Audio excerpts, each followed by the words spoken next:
ஐக்கோ டேய் கும்பிடுங்க வணக்கம். நம்ம கட்சி ஓட்டு போட்டுரு. போடா வெட்டிப்பல.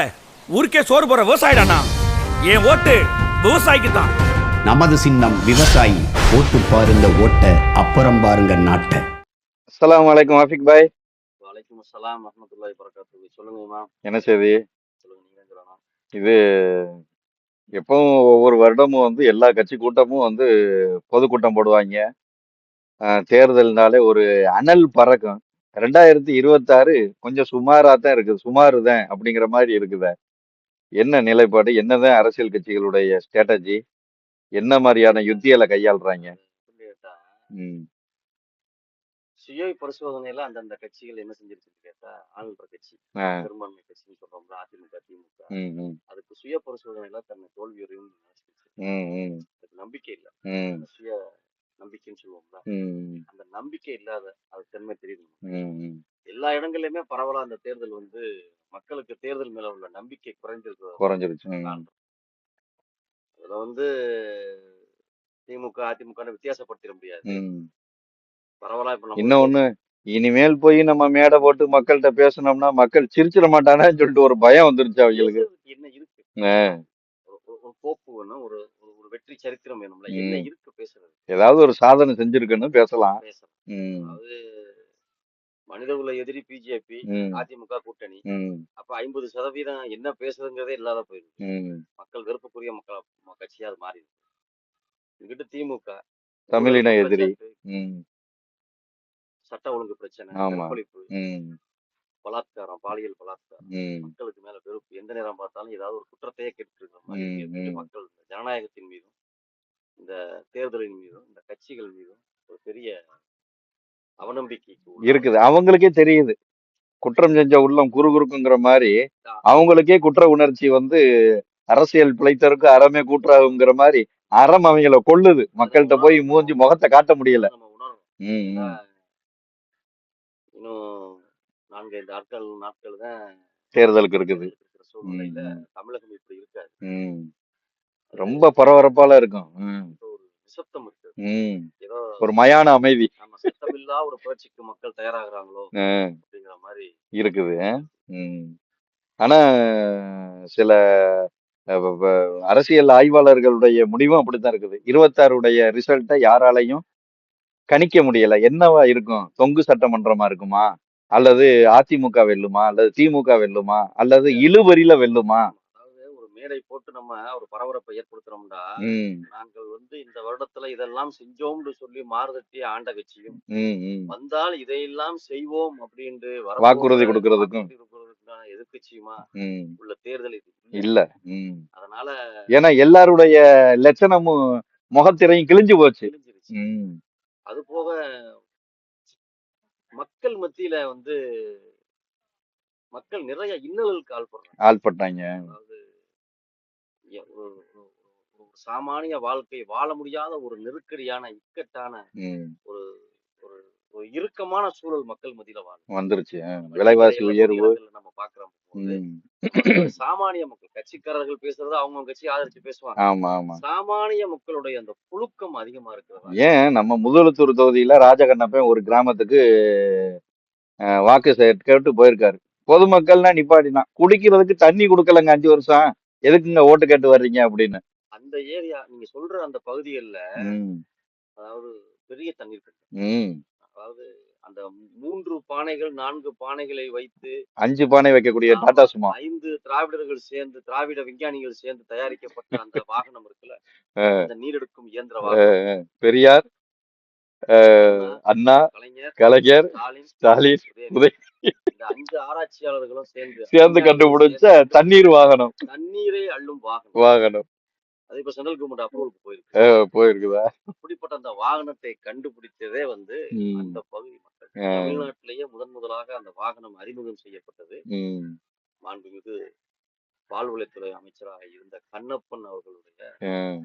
அந்த பகுதி. பகுதி. என்ன அவர் மட்டும் இல்ல, மணப்பாறை சமதா இருக்கட்டும், கரூர்ல செந்தில் பாலாஜியுடைய தொகுதியில ஒரு எம்எல்ஏ போயிருக்காரு. நிக்க வச்சு மக்கள் எல்லாம் பார்க்க போகும்போது, என்னடா உண்மையாலுமே இது தமிழ்நாடு தானா, இல்ல தமிழர்கள் இவ்வளவு விழிப்புணர்வு அடைஞ்சிட்டாங்களா? இஸ்லாமிய குடியிருப்புல இஸ்லாமிய மக்கள் வேட்பாளர் விரட்டி வச்சிருக்காங்க. அது எந்த ஊர்ல? சரியா ஞாபகம் இல்லை, எந்த ஊர்ல பேரு. ஆஹ் ஒரு பரதா போட்ட ஒரு பெண்ணு ஆஹ் பேசுறாங்க. ஆனா நிறைய இப்ப நாம ஒண்ணு ரெண்டுன்னா பேர் சொல்லி பேசிடலாம். நானும் கிட்டத்தட்ட ஒரு 20 வீடியோக்களுக்கு மேல பாத்துட்டேன். நல்லாட்சிக்கு கிடைத்த வரவேற்பு, ம் ம் நல்லாட்சிக்கு மக்கள் நன்றி சொல்றதுக்கு கிடைக்க வாய்ப்பு தான் அந்த ஓட்டு கேட்கிற நிகழ்வு. ம் மக்கள் நன்றி சொல்றாங்க. ஆஹ் திமுக கொடுத்த நல்லாட்சிக்கு மக்கள் நன்றி நன்றி சொல்றாங்க. சொல்றாங்க. கேள்வி கேட்க இப்ப இது அதுவே நமக்கு பெருமையா தான் இருக்குது. பரவாயில்லையே, அண்ணன் சீமான் அவர்கள் வந்து இவ்வளவு தூரம் மக்களுக்கு வந்து அரசியலுடைய படுத்தி இருக்கோங்கிறதா உண்மை. உண்மை. எளிய மக்களை அரசியல் புரட்சிக்கு தயார்படுத்தி இருக்கிறோம். அதுல நேத்து நேத்து முந்தா நாள்ல நடந்த ஒரு சம்பவம், 8000 ரூபாய் கூப்பனை கொண்டு போய் ஒரு தேர்தல் அலுவலரே கொண்டு போய் வீட்டு வாசல்ல நின்று பாதுகாப்போட ஒரு கிளவிட்ட கொடுத்து அந்த பாட்டியம்மாவுடைய பேரை வந்து புடிச்சிட்டான். என்ன பாட்டி நீ பாட்டுக்குள்ள டோக்கன் வாங்கிட்டு இருக்க, 8000 ரூபாய் டோக்கன் வாங்கிட்டு இருக்க, காசு எவ்வளவு கொடுத்தேன்னு சொல்லிட்டு சரியான வாக்குவாதம் காவல்துறைக்கும் இந்த வாலிபனுக்கும். சட்டை போடாம நின்று கையும் களவுமா அப்ப பிடிக்க போகும்போது, பரவாயில்ல சீமானண்ணன் எதிர்பார்த்த அந்த ஏதாவது வாக்குக்கு பணம் கொடுத்தான்னா கேரளால செருப்ப கழிச்சு அடிப்பான்டா. ஆனா என் தமிழ்னா ஏன் அந்த தெருவுல கொடுத்துருக்க எனக்கு கொடுக்கலன்னு சொல்லிட்டு சண்டை போடுறான். அப்ப இவனுடைய அரசியல் புரிதல்னு சொல்லிட்டு வருத்தப்படுவாரு. சண்டை போட போறவங்க மத்தியில ஏன் காசு கொடுக்குறேங்கிற கேள்வியை எழுப்ப அந்த வச்சு எழுப்ப வச்சுட்டாரு பாருங்க சீமான் அவர்கள். நான் ஒரு வீடியோ பார்த்தேன். அதாவது ஊனமுற்றவர்கள், சாரி, மாற்றுத்திறனாளிகள், முதியவர்களுக்கு உண்டான தபால் வாக்கு சேகரிக்க தேர்தல் ஆணையம் ஒரு டீம் அமைச்சு ஒரு தொகுதியெல்லாம் வந்துட்டு இருக்காங்க. சரி. அதுல ஒரு ஆளு திமுக காரர் இருந்துகிட்டு அந்த திமுக சின்னத்தை காமிச்சு இதுல போடுங்கன்னு சொல்லிட்டு கையில காசு கொடுத்துட்டு வர்றாரு. தேர்தல் ஆணையமே கூட நிக்குது. இப்படிப்பட்ட ஒரு இழிவான வேலையெல்லாம் ஒரு தேர்தல் ஆணையம் பார்க்கணுங்கிற அவசியம் என்ன வந்திருக்கு? தேர்தல் ஆணையங்கிறது it's general communal body, common body, தன்னிச்சையா இயங்கக்கூடிய வெகுஜன மக்களுக்கு அரசியலை ஜனநாயகத்தை பாதுகாக்க வேண்டிய நீனே ஜனநாயகத்தை குழி தோண்டி புதைக்கிறியப்பா. அதாவது ஓட்டு போடுறது உங்க கடமைன்னு பேச தெரிஞ்ச இந்த தேர்தல் ஆணையத்திற்கு அந்த ஜனநாயகத்தை ஜனநாயக முறைப்படி நடத்துவதற்கு மக்கற்ற சூழ்நிலையில அந்த தேர்தல் ஆணையம் இருப்பது நினைச்சா ரொம்ப அதை விட இன்னொரு இது அண்ணன் சொன்ன மாதிரி தேர்தல் ஆணையம் ஒரு நாடக கம்பெனிங்கிறது வந்து நாளுக்கு நாள் நிரூபணம் ஆகிக்கிட்டே இருக்குது. சிபிசிஐடி அது மாதிரி தான், சிபிஐ மாதிரி தான் அதுக்கும். அதாவது சிபிஐ மாதிரி தான். இன்னொரு விஷயம், காரைக்குடியில மருத்துவர் பிரபு எல்லா சுயேட்சை வேட்பாளர்களையும் விலை கொடுத்து வாங்குறாராம்ல, கேள்விப்பட்டீங்களா? கேள்விப்பட்டேன். இதுதான் அந்த பெரியாரை தூக்கி அந்த கொள்கை தலைவரா நிப்பாட்டினாலே இந்த புத்தி தான் வரும். ஏன்னா தேர்தல் பாதை திருடர் பாதைன்னு சொன்னது அவர்தான்.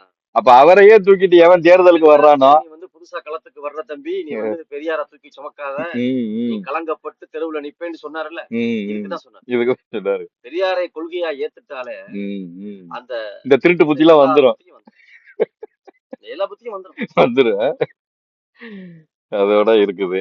அதுல வந்து இன்னொரு முக்கியமான விஷயம், காரைக்குடியில இருக்கக்கூடிய ஒரு மருத்துவர், ஒரு சகோதரி ஒருத்தவங்க, அவங்க பேர் எனக்கு சரியா நினைவுல இல்ல, அவங்க சாட்டையில ஒரு நம்ம நண்பர் துரைமுருகன் வந்து ஒரு நேர்காணல் கொடுக்குறாங்க.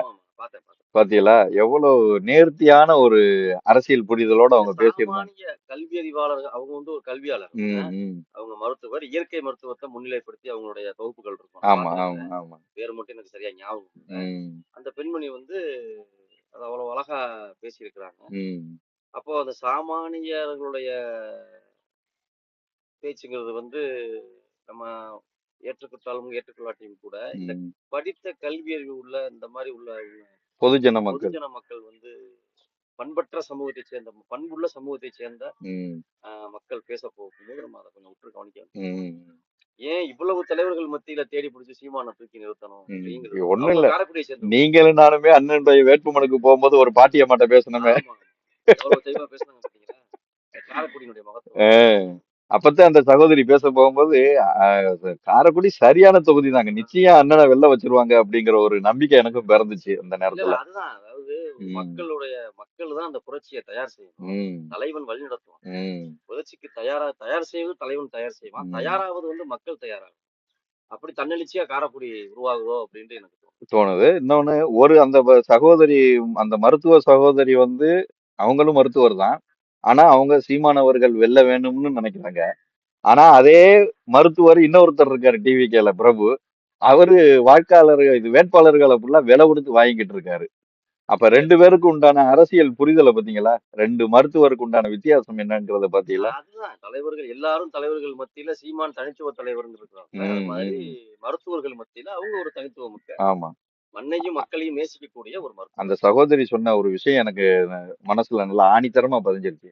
என் சொந்த சுய உழைப்புல இருந்து நான் ஒரு மாசம் 50,000 தர்றேன். ஒவ்வொரு குளமா தூர்வாரி அந்த குளங்களை சுத்தி பனைமரத்தை நட்டு வைங்க அப்படிங்கிறத கருமாணிக்கத்திட்டையும் சொல்லிட்டேன், அவரும் கேட்கல. இதுக்கு முன்னாடி வந்த எம்பி வேட்பாளர்கிட்டையும் சொல்லிட்டேன், அவரும் கேட்கல. யாருமே காது கொடுத்து கேட்கல. கடைசியில சீமான் அண்ணன் தான் அதை செய்வாரு அப்படிங்கிற நம்பிக்கை எனக்கு இருக்குது. அதனால நிச்சயம் அவர் வெற்றி பெறுவாரு அப்படின்னு சொல்லிட்டு சொன்னாங்க. பெரும்பாலும் அந்த காலத்துல மன்னர்கள் வந்து எல்லாருமே மரம் வைத்தவர்கள். ஆமா. அதுல திருவாராணையில முடிசூடா மன்னனா திகழக்கூடியவர் கருமாணி. ஆமா. என்ன அவர் காங்கிரஸ் மன்னனா போயிட்டார். அதனால அந்த சிந்தனைக்குள்ள அவர் போக மாட்டார். வரமாட்டாரு. ஏன்டா எளிய மக்களுடைய அரசியல் பழனி பாபா சொல்லுவாரு, கதறு கிழிஞ்சா தைக்க முடியாது, காங்கிரஸ்காரன திருத்த முடியாதுடா. எளிய மக்களுடைய அரசியல வந்து உணர்வுகளை வந்து காங்கிரஸ் மதிப்பளிக்க. ஏன்னா அது பண்ணையார் கட்சி மாதிரி ஆகி போச்சு. ஜமீன்தார் கட்சி. அது வந்து ஜமீன்தார் கட்சி. அதனாலதான் அது தன் முகத்தை இழந்து இன்னைக்கு வந்து ஒவ்வொரு மாநிலங்களையும் தன்னுடைய முகத்தை இழந்து இந்த மாதிரி சில தகுதியற்ற கட்சிகளோட கூட்டணி வச்சு அரசியலை கணங்க. அது எளிய சாமானிய மக்களின் உணர்வுகளை அதனால புரிந்து கொள்ள முடியும். பாப்போம். இந்த 26 குறுகிய காலகட்டங்கள் தான் இருக்குது. போர்வாழ் வீரர்கள்ட்ட ரொம்ப துரிதமாக செயல்படுங்கள். நாம் தமிழர் கட்சி விரைவிலே ஆட்சி அமைக்க வேண்டும். பல போலி தலைவர்களுடைய முகத்திரைகள் எல்லாம் கிழிக்கப்பட வேண்டும். அரசியல் குப்பைகள் எல்லாம் 26ஓடு அகற்றப்பட வேண்டும் என்று போர்வாழ் வீரர்கள்ட்ட நம்ம ஒரு கோரிக்கையை வச்சு செல்லுமிடமெல்லாம் ஆளுங்கட்சியினர்கள் வந்து செருப்படி வாங்கிக்கிட்டு இருக்காங்க. இதுவரைக்கும் ஆண்டவர்கள் இதுவரைக்கும் ஆட்சி செய்தவர்கள் எல்லாரும் வந்து செல்லுமிடமெல்லாம் மக்களிடத்துல கேள்விக்கு மேல கேள்வி கேட்கப்பட்டு அவங்களுக்கு செருப்பால் அடிக்காத குறைதான் அவ்வளவு கேள்விகள் கேட்க ஆரம்பிச்சுட்டாங்க. ஆனா சீமான் அண்ணா அவர்களுக்கு வரும் இடமெல்லாம் வரவேற்பா தான் இருக்குது. பணம் கொடுத்து காசு கொடுத்து ராமநாதபுரத்துல கூட ஒரு 5-6 குழந்தைகள் கொண்டு வந்து தூக்கி நிப்பாட்டாங்க காசு கையோட. ஆமா ஆமா ஆமா. அதனால இந்த சமூகதள போராளிகள், நாம் தமிழர் கட்சியை சேர்ந்த சமூகதள போராளிகள், தமிழர் உள்ள தன்மானம் உள்ள மக்கள், பொதுநல போராளிகள் அண்ணனின் கையை வச்சு இருக்கணும். தேர்தல் 21, 23 அன்றைக்கு தேர்தல், 21 பிரச்சாரம் முடிவுக்கு கொண்டு வரப்படுகிறது. இந்த ஒரு வாரம் நம்ம உழைக்கிற உழைப்புலதான் நம்மளுடைய வெற்றியை நிர்ணயிக்கக்கூடிய உழைப்பா இருக்கணும். அதனால இதுவரை ஓடியது ஓட்டம் அல்ல, வெற்றி இலக்கை தொடுமுறை ஓடுவதுதான் வெற்றிக்கான ஓட்டமா இருக்கும். நீங்கள் பார்க்கக்கூடிய காணொலிகள், உங்கள் கையில் கிடைக்கக்கூடிய காணொலிகளை பரவ செய்யுங்கள். உங்களுடைய கருத்துக்களை தமிழ்நாடு முழுவதும் சுற்றி திரிவதற்கு வாய்ப்பாக மக்களை பாக்குற இடத்துல எல்லாம் பேசுங்க. யாருக்குமா ஓட்டு போட போறீங்க? இளைஞர்கள்ட்ட பேசுங்க, கல்லூரி மாணவிகள்கிட்ட பேசுங்க. சமூக வலைதளங்கள்ல அதிகமான நேரங்களை செலவழித்து தேர்தல் பரப்புரைக்கு 21 அதை வந்து சரியான முறையில நம்ம நாம் தமிழர் கட்சியினுடைய தமிழ் தேசிய கருத்தியலை எடுத்து எங்கும் இந்த இணைய வலை என்பது ஸ்தம்பிக்கும் இந்த அளவுக்கு உங்களுடைய நடவடிக்கை இருக்கணும் என்று கேட்டுக்கொள்கிறோம். போர்வாழ் வீரர்களுக்கு நன்றியும் வாழ்த்துக்களும். நாம் தமிழர்.